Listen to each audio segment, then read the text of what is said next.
ایک گاؤں کے قریب ایک بڑا سا درخت تھا جس پر ایک لال مرغا رہتا تھا۔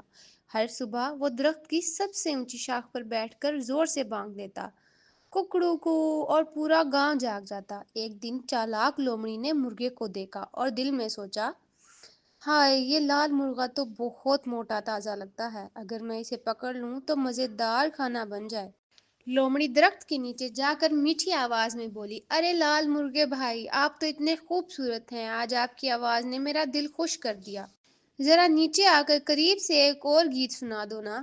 لال مرغا ہوشیار تھا، اس نے مسکرا کر کہا، شکریہ لومڑی بہن، میں گیت ضرور سناؤں گا، لیکن پہلے آپ اپنی آنکھیں بند کر کے ہاتھ جوڑ لو۔ کہتے ہیں دل سے سننے والا ہی صحیح لطف لیتا ہے۔ لومڑی نے سوچا، بس اب تو یہ نیچے آئے گا اور میں اسے جھپٹ لوں گی۔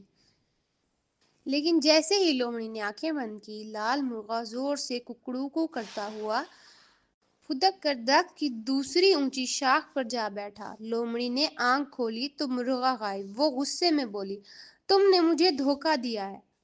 مرغے نے ہنستے ہوئے کہا، نہیں لومڑی بہن، میں نے تو بس اپنی عقل استعمال کی ہے۔ جو دوسروں کو دھوکہ دینا چاہتے ہیں اکثر خود ہی دھوکہ کھا جاتے ہیں۔ لومڑی شرم سے منہ چھپائے واپس جنگل کی طرف چل دی۔ جو دوسروں کو چالاکی سے بے وقوف بنانا چاہتا ہے اکثر خود ہی اپنی چال میں پھنس جاتا ہے۔